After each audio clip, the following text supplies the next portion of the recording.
International news now.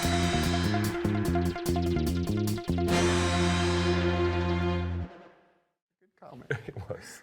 So today we are tackling a different foreign policy dilemma for the Biden administration and the rest of the world. Unlike other controversies or crises, this one has been with us for a long time and will not be resolved in a single diplomatic meeting or foreign policy decision. This isn't AUKUS, No. where you can say, sorry, Yeah.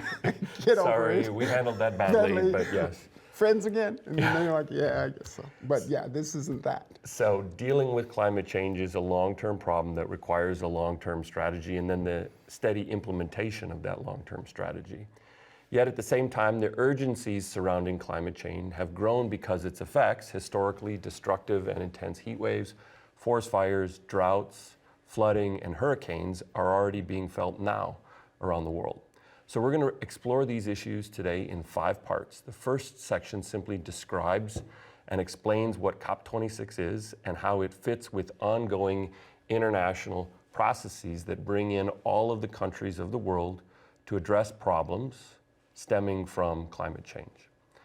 Second, we're going to take a step back and discuss some important empirical details or scientific facts of climate change. We do this by breaking down the more recent and definitive scientific report on climate change issued by the United Nations. Third, we look at how the current international agreement on reducing carbon emissions works. And then fourth, we're going to take a look at the rather daunting task facing the international community, namely the transformation of a global economy that currently runs on burning fossil fuels, coal, oil, and natural gas, to one that is driven instead by renewable energy, wind, solar, hydrogen, and nuclear power. Finally, we end by talking about some of the current issues and tensions that have already arisen in the first days of the conference and could undermine significant coordinated action among the major players in the international system. So, Rob, why don't you get us started by breaking down what COP26 is and how it fits into the broader history of international efforts to tackle climate change? All right, sure. Let's start with a news clip from CNN that provides some background on what COP26 is and how it fits with the current agreements that have evolved over several decades. So go ahead and run that clip now. This November, leaders from around the world are gathering in Glasgow, Scotland for the COP26 International Climate Talks. COP means Conference of the Parties. They are talks brokered by the United Nations to bring countries together to deal with the climate crisis. You know, this moment demands urgency. Good ideas and good intentions aren't good enough. The hope is that world leaders will agree on concrete plans for how to reach net zero greenhouse gas emissions by 2050.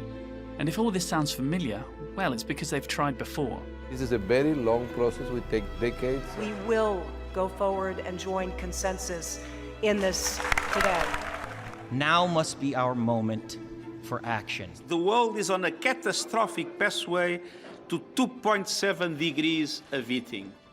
The first Climate COP summit took place in Berlin in 1995, and representatives from more than 170 states or territories attended.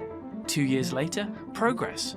The parties at COP3 in Japan agreed to the Kyoto Protocol, in which 37 industrialized states or territories were legally bound to start reducing their emissions.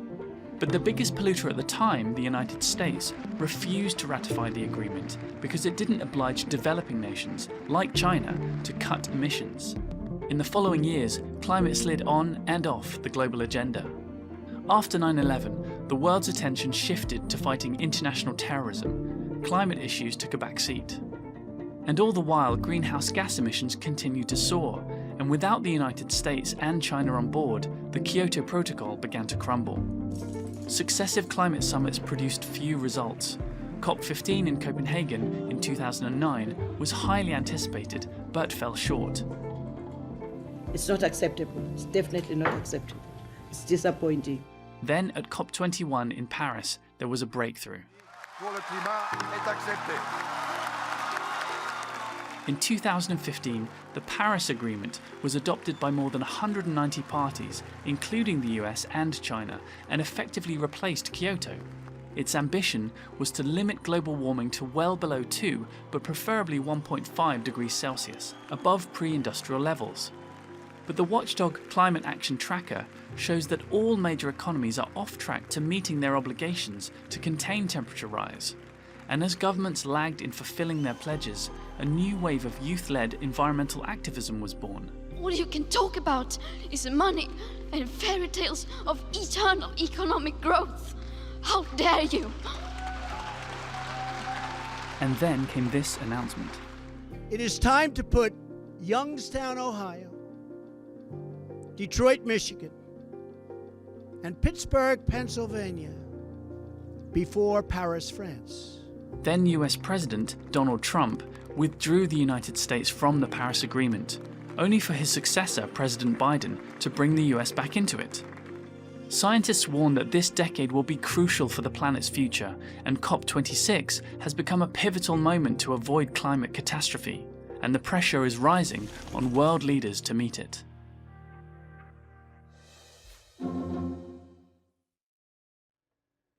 Okay, so COP26 is the annual meeting of the Conference of Parties, or COP, that signatories to the international climate change agreements have every year. Now, COP26 was supposed to be held, or COP25 was supposed to be held in 2020, but it was canceled. And so this particular meeting has a lot riding on it, because every 5 years, states who signed on to the Paris Accord that they mentioned in the video have to update their pledged contributions, which are called National Determined Contributions, or NDCs.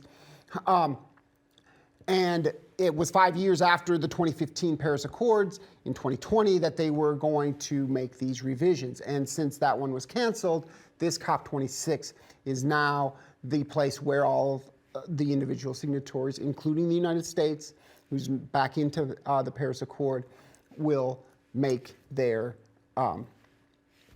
statements on what they're going to do, what actions they're going to take, what goals they're going to make, right? And so, for a variety of reasons that we'll get into a little further in just a few minutes, this meeting is seen as a pivotal attempt by the international community to take significant action. A lot of commentators, a lot of political leaders, including President Biden, are portraying this as sort of a last chance or a do or die moment for the planet, really, in terms of taking the necessary actions to curb or reduce emissions, carbon emissions, to a point that would slow down and eventually halt the elevation of the average global temperature that has been building over many years. And so there's a lot at stake here because of what the recent scientific consensus has said about the amount of time we have left to make certain changes that can have an effect. So let me make one more crucial point about the current state of international efforts to combat climate change, which runs through this whole discussion. When it comes to these international efforts, there's some good news and there's some bad news. So the graphic on this next slide shows the projected levels of carbon emissions over the course of the next 80 years until the year 2100. These projections show that the Paris Agreement that was passed in 2015 has resulted in meaningful reductions of carbon emissions through actions already taken by states around the world. These reductions will, over time, contain the increase in global temperatures during the rest of the century significantly. Before the Paris Agreement, the world was on course to see an increase of around 4 degrees Celsius, which would have had devastating effects on future generations. Now the world is on a course to see an increase of less than or right around 3 degrees Celsius.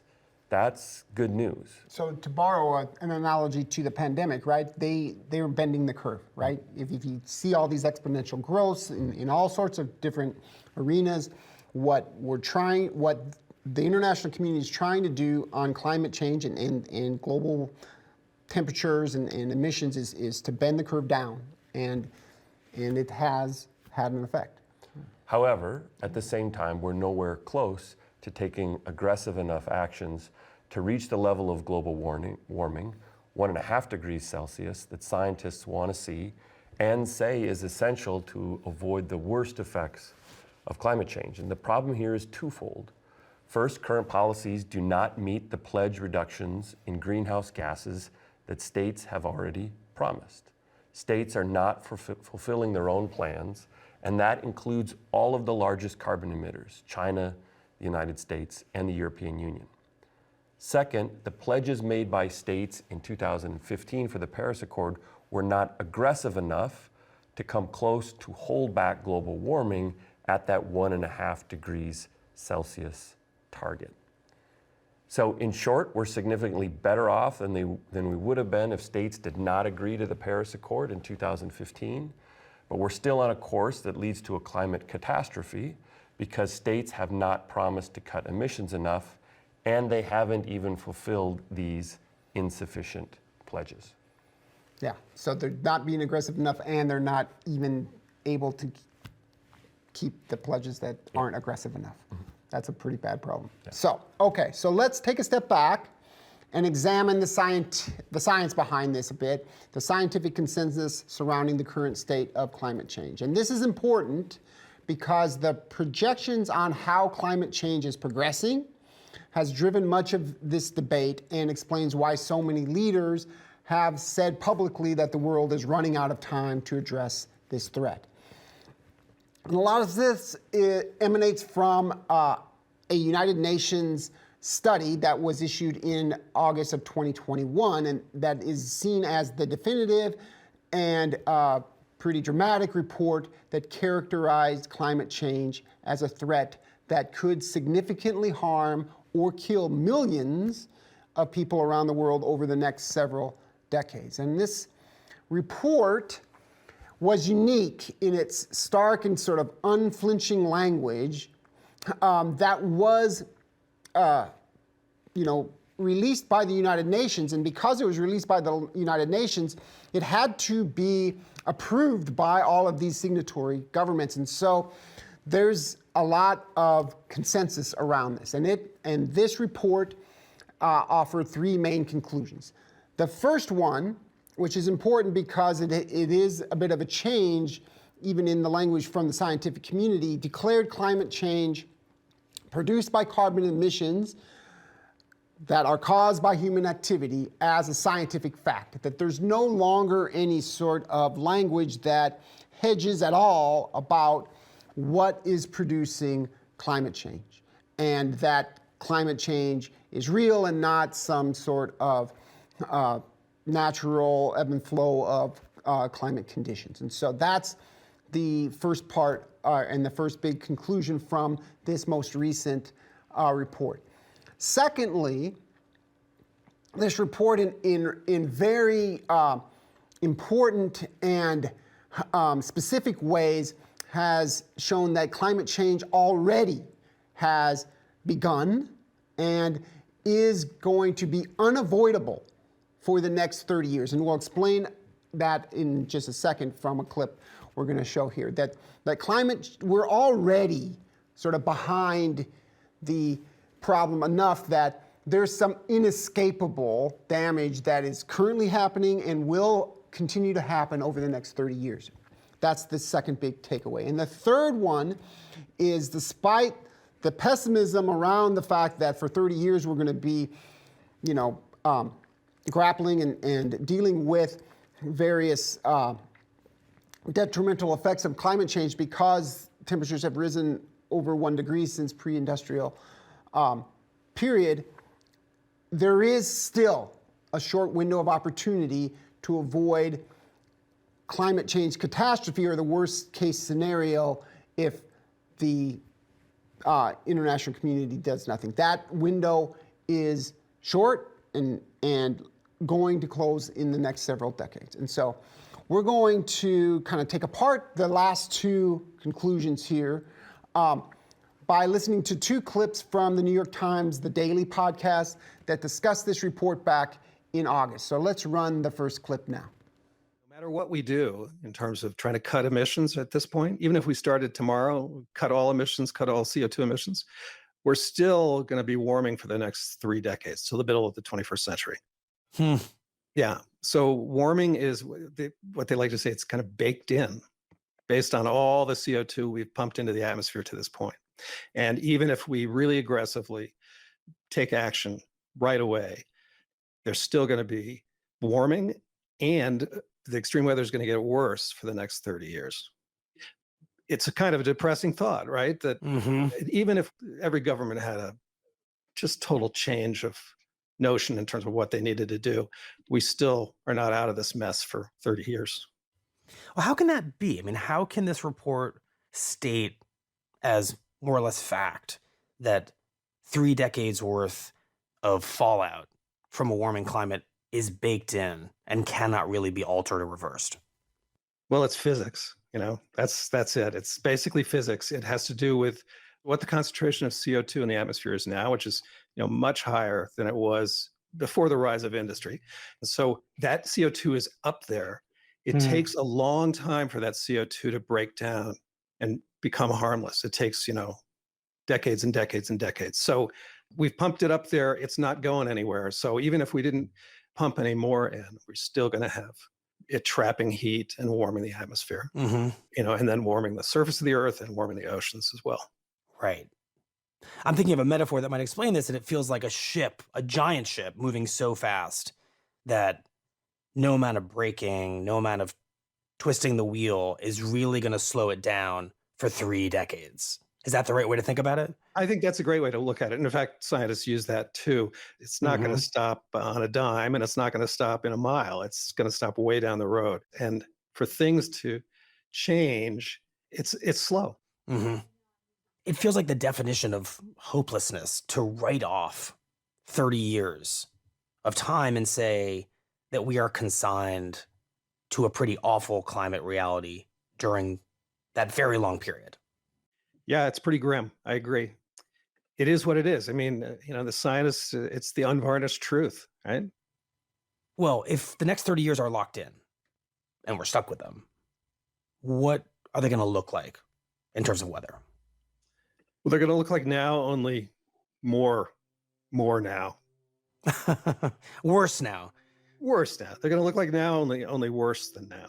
For instance, each of the last 4 decades has been hotter than the one before, and they've all been hotter than any time in the last, several, I think it's 100,000 years, maybe 125,000 years. It's almost a guarantee that the next decade, this decade we're in, the 20s, is going to be hotter than the one before for this one. And the one after that will be hotter. And that causes all sorts of other problems. All right, so this clip showcases the sort of problem that we're already in. No matter what the international community does, starting today, right? If there was a breakthrough at COP26 and they declared the end of burning fossil fuel, that still wouldn't change the fact that the global temperature will rise by at least roughly 1.5 degrees Celsius by 2050. And so we're already locked into hitting the target that scientists say we shouldn't get over if we want to avoid climate catastrophe.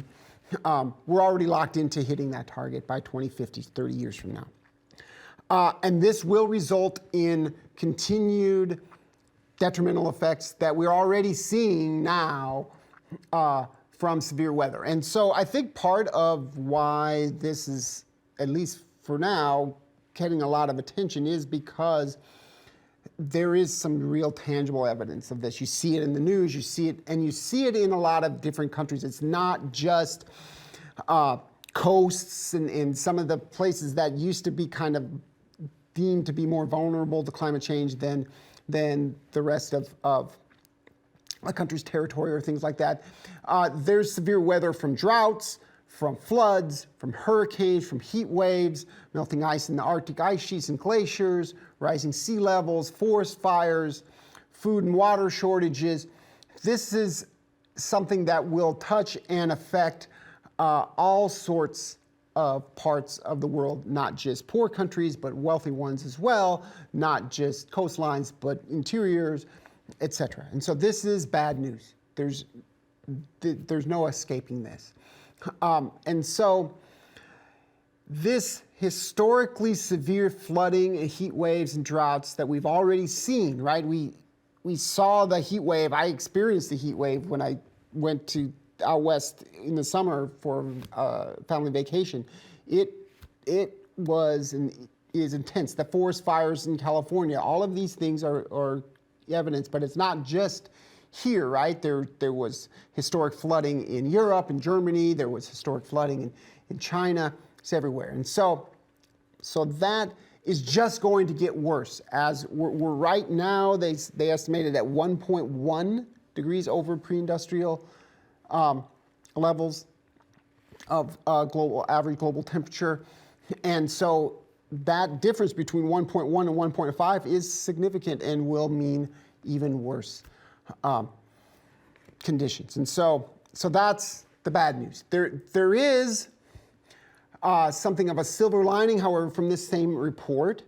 It kind of comes with a condition, but there is still time to hold the increase of global temperatures down to about 1.5 degrees Celsius over pre-industrial levels after 2050. So there's nothing to avoid getting there by 2050, but there's a short window of opportunity, and it requires drastic action by all countries if we're going to avoid even further escalations in global temperature rises and even worse problems. And so we're going to now listen to a second clip from the Daily podcast discussing this report that talks about this window of opportunity. And so let's run that second clip now. The world has a window of opportunity, a pretty narrow window, and a window that gets more narrow with every passing day. But we have an opportunity to avoid things from getting even worse. And essentially, it requires the world to immediately start cutting emissions of carbon dioxide and other greenhouse gases. Deep cuts, widespread. The whole world has to do this, and it has to happen quickly, and it has to happen rapidly. So that's the window that the report offers us. Well, help me understand that, because from everything you just said, we are locked in for 30 years of essentially climate awfulness. So what would we be altering exactly? Would it be after those 30 years? It would be after those 30 years. First of all, you got to understand where we're at now. We've warmed 1.1 degrees Celsius, which is about 2 degrees Fahrenheit, since we started pumping all this CO2 into the atmosphere like 150 years ago. Mm-hmm. What's going to happen over the next 30 years is we're going to get to 1.5 degrees Celsius, which might not sound like a lot, but that's what's going to cause all this increasing consequences. Mm-hmm.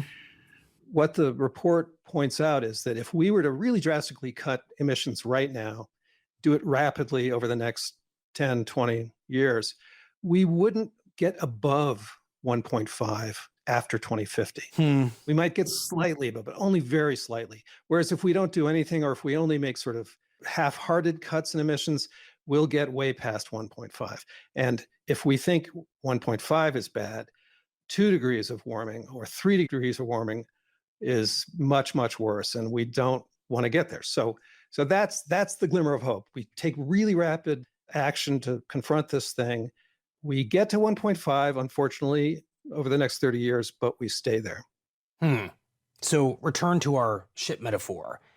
While we can't change the fact that it will take 3 decades to slow the ship down, we do have a window of time right now, this report says, to make the necessary changes so that 3 decades from now, we will have kept this ship from crashing into the shore and kept global temperatures from going beyond the 1.5 degrees Celsius that we all fear. That's exactly what they're saying. Make the sharp cuts right now, make them rapid, get everybody on board. And then by 2050, yeah, things have gotten bad, but past 2050, things are stable. Okay, so what this part of the program really shows is that, first of all is not lost. The world can still reduce carbon emissions enough to meet that 1.5 degree threshold that scientists say has to be met to avoid the worst effects from climate change. But they have to act aggressively to phase out fossil fuels, and they have to do that aggressive action starting right now. There will come a time where you'll pass the window of opportunity, and there will be much less and fewer options that can be taken to avoid things in scenarios that we're not even really fully able to contemplate here. And so this is why you will hear so many speeches at this conference and in other public statements calling for dramatic action right now and talking about COP26 as this critical inflection point, because the science tells us that sure, we're not going to avoid the 1.5 degree threshold. We're going to get there. That ship has sailed, so to speak, by 2050. But what we do between now and the next 30 years will make a decided difference or not, whether we're not at 1.5 degrees, but at 2 or 3 degrees above that threshold. And that will have big effects on what happens to the population around the world. And so that's where we're at. So Pat, tell us how the international community is going to pull this off. All right, and now we're going to move to talking about the politics of this. We've been talking about scientific consensus, and now we want to talk about what's possible in terms of political responses to these challenges. And I want to just note that we have a question here, which is, how does having a US president who doesn't believe in climate change impact international consensus on climate change? And I think we need to realize, and let's separate where we have consensus. We have consensus in the scientific community about the scope of the problem and some of the changes that need to be had. But we don't have consensus in the political community because this necessarily invokes a series of distributional challenges. Who's going to pay for all these changes? Who's going to pay for this economic transformation? How are you going to handle that problem within states and then among states? And so that adds a whole nother layer of challenges, and that's what we're going to move to now, right? Talking about how do we think of this in terms of political challenges and political solutions? And one thing to note is that even if, and there is a growing popular acceptance of a lot of the science, but that doesn't change or relieve all of the political problems related to, and the political questions related to what to be done. Just because more people now in 2021 believe that climate change is real than they did even 5 years ago doesn't really change a lot of the political calculations and the political interests that will still resist the dramatic moves that are seen as necessary to stave this off. And so realize that too. So let's talk a little bit about this, because it's not clear that the international political community can pull off the type of agreement or changes that are necessary to address this. And there are many obstacles that could derail the current agreement or prevent it from cutting emissions deeply enough. However, there is a process in place that provides significant incentives, political incentives, for states to address this problem and for domestic actors, organizations, activists, financial corporations, shareholders of big companies, and the general public to hold their governments accountable if they don't fulfill their promises to reduce carbon emissions. So now we're going to listen to 2 clips from another podcast called Ones and Twos. And Twos is spelled T-O-O-Z-E, and that's named after the economic historian that plays a prominent role in these podcasts, that summarizes how the process works and what would need to be done to take advantage of that short window of opportunity to move from relying on fossil fuels for energy to renewable energy sources. So let's run the first clip now. The main mechanism is peer pressure. That was the whole idea of the Paris Agreement. So get everyone to make their best bid, compile all of those bids, compare them, reveal how inadequate they are, then force everyone to be transparent about what they were doing, and then provide a mechanism for periodic review every 5 years or so, and then count on domestic political pressure and global public opinion to drive this. It's a kind of procedural ratchet effect. And that, I think, is, has worked. I mean, if you took the logic of this mechanism, you'd have to say that the glass is decidedly more than half full. I mean, 80% of the world economy is now covered by net zero pledges. The question, of course, is, are the countries going to live up to their plans? In Europe right now, these treaties are treated as law. They're absolutely binding on the governments in question. Any Western European government that pulled out of Paris would fall. And the German Constitutional Court has used Germany's Paris commitments and the carbon budget they imply to make rulings against the German government, basically saying, look, if you stick to your current plans, you will exhaust Germany's carbon budget by the early 2030s, and that will leave no room for future generations of Germans. And that's completely unfair, A, and B, it in fact violates your commitment, which anchors the entire German constitution, to preserve the freedom of German citizens, because they will lose the freedom to make decisions about climate policy. So this is beginning at the national level in countries with strong rule of law regimes to become really quite a significant constraint.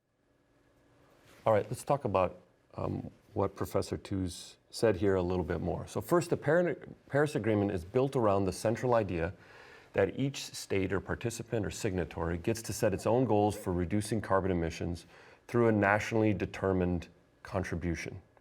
There's no overarching international body that imposes targets on individual countries or enforces penalties for not meeting their own goals. So allowing states to determine their own climate goals through nationally determined contributions, this accomplished a few important goals. Earlier international climate agreements attempted to come to agreed upon targets that would then be imposed on states and enforced. These attempts failed to get all states to sign on to the agreement initially, and mostly collapsed. The more decentralized process in Paris was designed to bring all countries on board to the global agreement and incentivize them to make their own, what Tooze calls bids here, or commitments. And it worked for the most part. Of course, the US left the Paris Agreement under the Trump administration, but it has re-entered it under President Biden. Second, the process uses international peer pressure to push countries to adopt strong emission standards, and then holds them accountable to follow through on them through sunlight, through information, by providing information about whether or not countries are meeting their commitments. And so finally, this process empowers domestic actors, organizations, activists, domestic publics to be significant actors in this political process by holding their governments accountable and applying pressure on them to do more.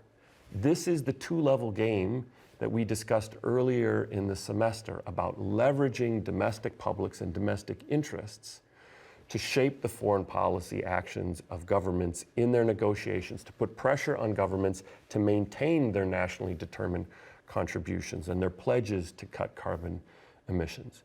So in the podcast, the economic historian Adam Tooze argues that this process may not be perfect, but it has resulted in significant actions by some states, particularly democracies with strong rule of law traditions, like some European countries. And he talks about this as basically being like ruled by being established law in Europe countries like in Germany.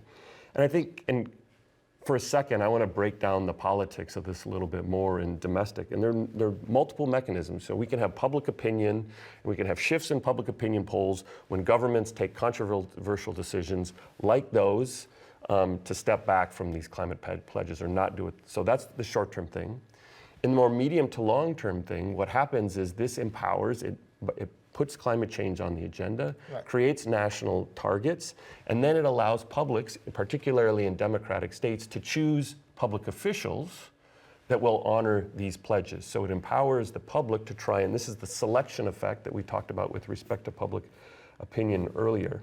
The other thing that's really important here is the role of businesses. And businesses are in many ways leading on climate change because they're worried about the long-run economic consequences of this and the devastation. Think about financial corporations, think about insurance companies, think about big shareholders that are now pressing ExxonMobil, Royal Dutch Shell to come up with a non-renewable plan, to engineer a business transformation because they're worried about what happens in 40 or 50 years if they can't sell oil anymore because climate change has gotten so bad. So there is this underlying financial pressure coming from Wall Street, coming from corporate boardrooms that are also helping states to realize some of these changes. Yeah, and part of this, too, yes, right? absolutely. That's part of this process. That's designed to get governments to the table and then allow all these domestic actors to then hold governments accountable. And so the difference here is we don't have a big international organization that has enforcement capacities to hold governments accountable, but instead it's constructing agreement that's transparent, that provides information that then hopefully should empower domestic actors to punish their governments. Bring it down to sort of a local level here, this class, okay? When I was putting together this lecture, and we were talking about this lecture, I went to the climate tracker, right? There's a non-governmental organization that is tracking all of the commitments. It's tracking all of the policies that every state does.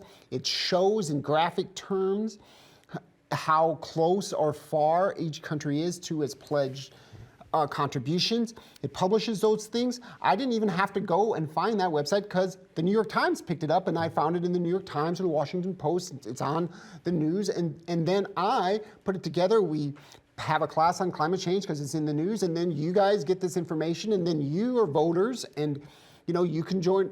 And it's not, and I'm not meaning it as an advocacy thing. This is how this is designed to work. That's how the information that comes out puts pressure or holds accountable or doesn't, right?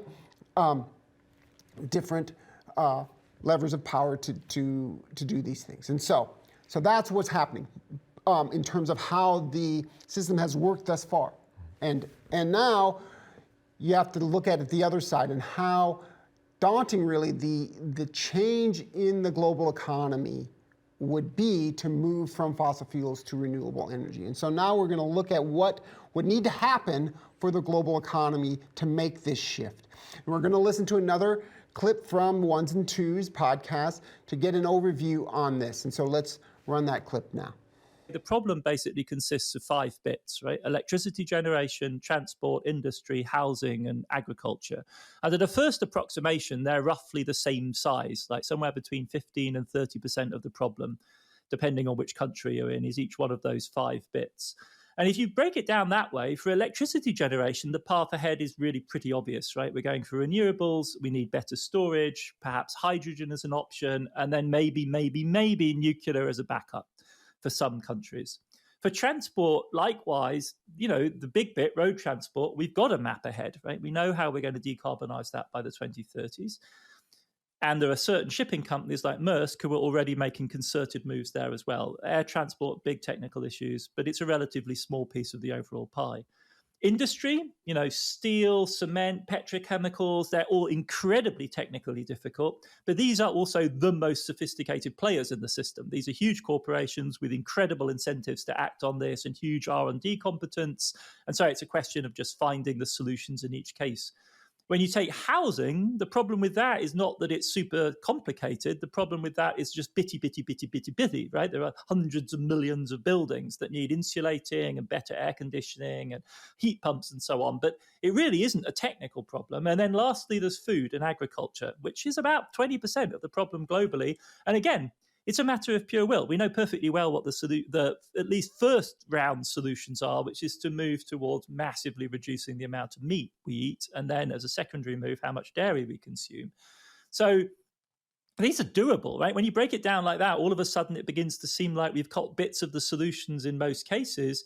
The scale of the investment is large, but we're not talking wartime. It's trillions, low single digit trillions per annum, which is what we need to be spending out of a global GDP of 80 trillion plus. And most of this is in fact growth, lifestyle, and economically enhancing, right? We shouldn't think of this as a cost. We should be making what we're making as a better, more efficient, cleaner world. So it's really down to politics. It's about managing the interest groups, corralling the interest groups, constraining those which are really resistant, wrangling them to the ground, and boosting funding for key technologies that we don't have yet. It's, when you put it in those terms, it, I think, becomes more manageable. All right. So just a few points here. First, TOOS is remarkably optimistic, probably more optimistic than me here, about the capacity of the international community to tackle the many dramatic changes that would have to occur through the global economy. And so let me just run through and reiterate once again these 5 areas that would need transformation. In electricity generation, there would just have to be a wholesale change, really, because so much of it is still generated by burning fossil fuels, coal, oil, natural gas. Stopping that generation and replacing it with wind, solar, and perhaps nuclear power. And what's fascinating about TOOS here is it's not complicated, right? It's not as though we have to create new technologies to make this happen. We know how to do this. It's just that it's politically and economically challenging. And so, but that whole shift would be a huge transformation away from the way we're doing it now to a new way, and there would need to be significant investment to do that. Transport is the same way. It's not that we don't have electric cars, we do. We know how to make them. Elon Musk has built a successful company making them. We know how to build charging stations. We just need to make that shift if we're going to tackle this problem from gasoline-powered vehicles to electric cars and trucks. And it would have to be early, fast, and complete, right? To make this transformation, this revolutionary transformation away from fossil fuel-generated transportation to electric cars and other forms of clean energy to move us around. Industry, there's a lot of actual technical problems and challenges that still are confronting industrial manufacturing and how they would be able to do their same enterprises with reduced or ending carbon emissions. But these are huge companies, as Stu mentions, they're kind of already on it, right? They have the resources to try to figure this out, and they have the financial incentives to do this. His point about housing is the same. There's solar panels and other ways to generate electricity for every building out there. We know how to do it, but the actual change, it would require a massive retooling. You want me to tell my story? Yeah, I do. So I have a story, and I think I heard you say, you called him England Musk? I think I heard? No, Elon Musk. I said Elon Musk. Go back to the tape. So anyway. Elon, not England. So this is partly a baseball story, but it's always a baseball story. So a dad on my son's baseball team, I've already lost interest now. He does, when housing development gets put in, he puts in the lawns, the irrigation system, so 70 to 80 to 200 jobs at once. Back in April, one of his friends, a big developer in town, was putting in a small housing development, about 80 new houses, and they had been contacted by Tesla. They've got solar paneled shingles ready to go.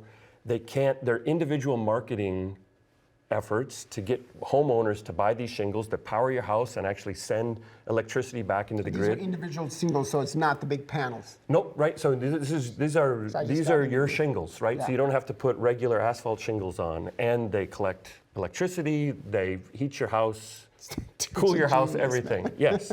So, but their individual marketing efforts are failing. They can't sell enough things. So they need to cut deals with big developers when they go in so they can put in like 300 to 400 roofs at a time.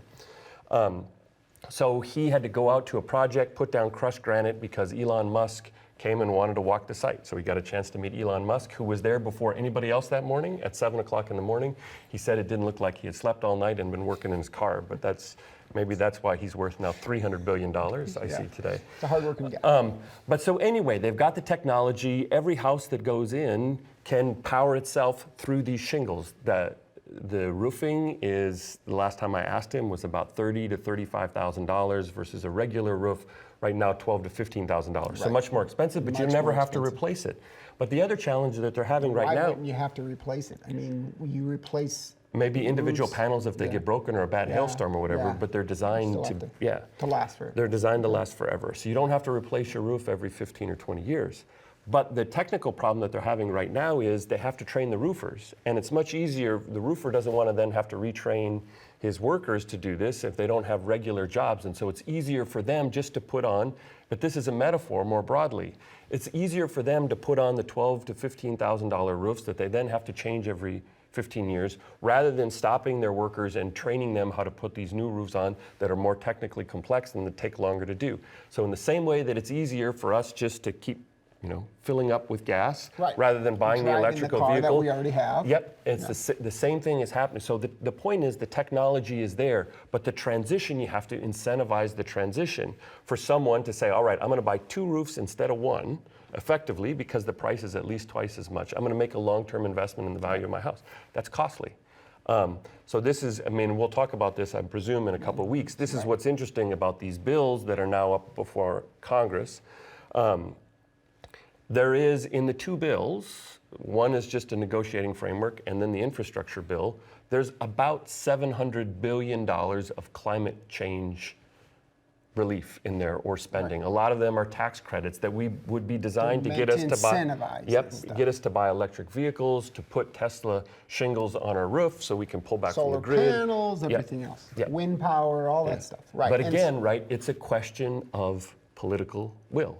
Right? Will Joe Manchin and Kyrsten Sinema sign off on these measures in the midst of high inflation and they're worried about continuing? So, I mean, it is, you can say, well, it's just a matter of political will. We just got to want it bad enough. But that's kind of a throwaway line. It's hard to do that, right? Because if you think about all these changes, these are huge, expensive changes. And so, yes, choose has, and this is a good way to reformulate it so you don't get kind of hopeless, right? It's not that it's technically infeasible. It's technically feasible to do all of these things. It's expensive, but as he says, it's not prohibitively expensive. It's less than you would fight a war, and arguably this will have the same kind of repercussions as these global wars. And the changes can benefit lots of different people. You can just shift the economic growth into other arenas. Joe Biden is very keen on trying to sell this as a jobs program, that you're going to create millions of clean energy jobs, but there's going to be other people who will lose their jobs because of this shift. And arguably, and here's one, if you're really going to tackle this, 20% of the problem is agriculture. We're going to have to eat less meat and dairy, and we were just talking Rob about. is unwilling to give up eating steaks. He's already declared. Well, I can be convinced. It depends on how expensive steaks get. You got to, or how cheap something else gets and how good it tastes.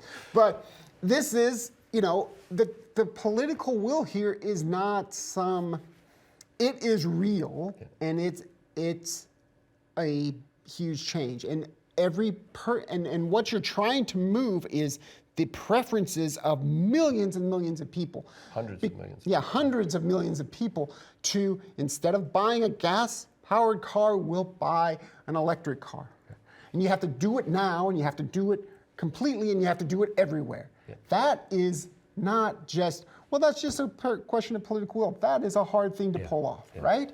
And so this is what we're talking about. And just to give Pat's going to kind of go through the litany. We've got a slide here of how big and fast these changes would be. All right. So let's do that. All right, so on this slide, let's go to the next one. We list some of the huge changes to electricity generation, housing, and building construction and transportation that would need to take place in the next 5 to 10 years. So by 5 years from now, this would all have to happen. So according to the UN Climate Change Report, the following items need to occur. Nations would stop approving new coal plants unless they are outfitted with carbon capture technology, and stop approving new oil and gas fields.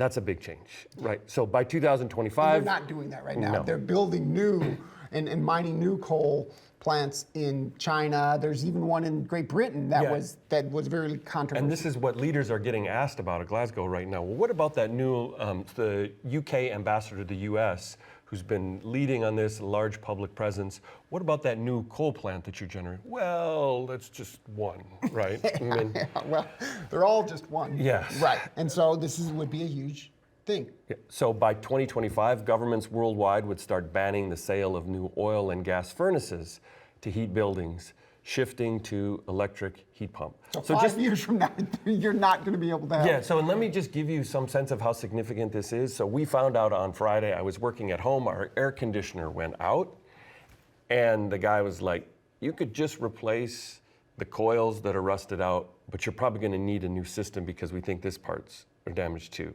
So my Friday morning that I was supposed to be writing, all of a sudden he says, this is going to cost you $10,000 or $11,000. That was what should we say? That was a punch to the face. But also, right, so think about this, in 2025, if all of a sudden you can't, if your furnace goes out and you can't get an oil or a gas furnace and so you've got to buy a new one. So not only they can't fix that, but then they get, right, this is- They don't have any, those aren't available anymore. Yeah, so this is a big deal, okay? So by 2030, let's keep going on the list. By 2030, electric vehicles would make up 60% of new car sales globally, up from just 5% today. So 9 years from now, yes, 60% will be the automobile force has to be completely changed, basically. By 2035, automakers would stop selling new gasoline or diesel some fuel companies passenger are already vehicles. committing to that. Yep. Yeah, some, was it Ford? One of the big. I think both Ford and General Motors have essentially made commitments by 2035. They're only producing electric vehicles. I might be off on that number. In 2035, more than half of new heavy trucks would be electric. By 2040, roughly half of all air travel worldwide would be fueled by cleaner alternatives to jet fuel, such as sustainable biofuels or hydrogen. By 2035, the world's most advanced economies would zero out emissions from power plants. By 2040, all of the world's remaining coal-fired power plants are closed or retrofitted with carbon capture technology. And so the other thing that, right, so the world has to engineer this massive energy transformation, and then in order to sustain it, they have to try to do it without imposing a recession, right? That then leads to a collapse in the political will to sustain, or inflation. Or energy prices shoot up.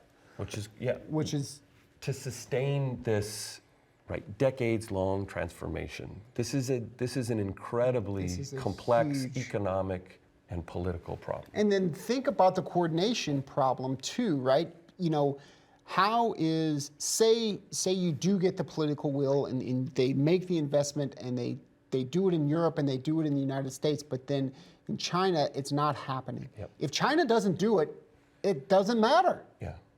If the and that's why it was such a huge deal when the United States pulled out of the Paris climate. If the United States doesn't participate in it, it doesn't matter. But it's the same for China, the same eventually for India. And India is way far away from doing this, taking these kinds of actions. And so this is why this is such a huge lift. Okay, so the last part here, and we're only going to do this for a few minutes, is we want to just end the discussion today by highlighting just a few of the issues that have already emerged and are undermining the ability of this COP26 meeting to really come to some sort of breakthrough agreement. That's probably not going to happen. And so let me just start this off with Biden, President Biden and his domestic agenda, and how that is affecting and really undermining his international leverage. The fact that he didn't get the infrastructure bill all the way done and passed before he left was a big blow. And as he's in the meeting now abroad, there's still a lot of wrangling within his own party about the climate provisions in these proposals. And that's really hurting his status and his ability to cajole other countries to take more action. So that's that. The other part, China's not there. I mean, President Xi is going to appear virtually, but the fact that the Chinese leader isn't present at this conference sends a lot of signals. Russia isn't present as well, and so it's a much bigger deal that China's not there because of the emissions that China has. But the fact that these countries are sort of opting out in a way sends signals that really undermine the whole global effort here because they're such big players. There's also been some tensions between richer and poorer countries over who's going to shoulder these huge costs. And poorer countries have repeatedly over the years and at this meeting said that, look, the rich countries, the industrialized countries in Europe and North America caused this problem. They should take the lead and take on the costs of solving this problem. It's not fair.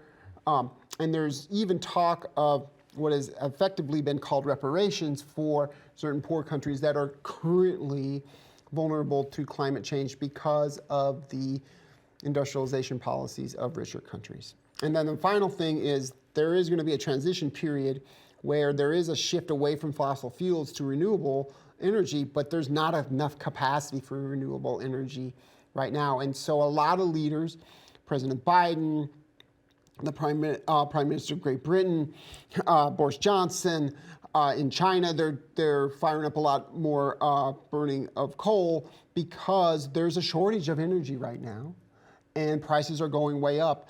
And President Biden has been criticized for urging states like in the OPEC to pump more oil because there's a need to avoid rising oil prices, which could tip off inflation and cause a recession that would doom the whole project.